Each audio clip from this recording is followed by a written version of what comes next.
अस्सलाम वालेकुम। सच्चा यार ਇੱਕੋ ਹੀ ਚੰਗਾ, ਬਾਕੀ ਸਾਰਾ ਪੰਗਾ ਹੀ ਪੰਗਾ। ਫੁੱਲ ਦੀ ਖੁਸ਼ਬੂ ਮੁੱਕ ਜਾਂਦੀ ਏ, ਉੜ ਜਾਏ ਤਿਤਲੀ उड़े पतंगा। सच्चा यार ਇੱਕੋ ही चंगा। ये मेरी एक पुरानी पंजाबी की नज़म के कुछ शेर थे, तो आज मैंने फिर इसी टॉपिक को ज़हन में रख के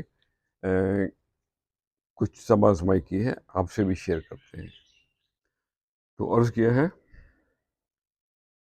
गल्लां यार दियां, आ सच्चे यार दियां गल्लां करिए, हीरे मोती जेबां भरिए।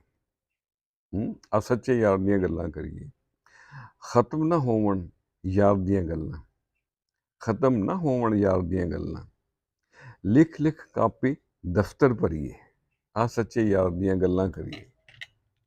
और हुक्मे यार दा रख तू मान, हुक्मे यार दा रख तू मान, यार दी हां विच ना करिए, गुंजल विच फस जावेंगा, गुंजल विच फस जावेंगा, सीधी राह जे ना फड़िए।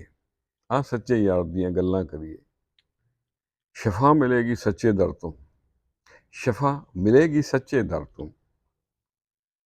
कदी न दूजे वेड़े वड़िए, रहबरे कामल यारे बीबा, रहबरे कामल यारे बीबा, दम वफादा हर दम भरिए।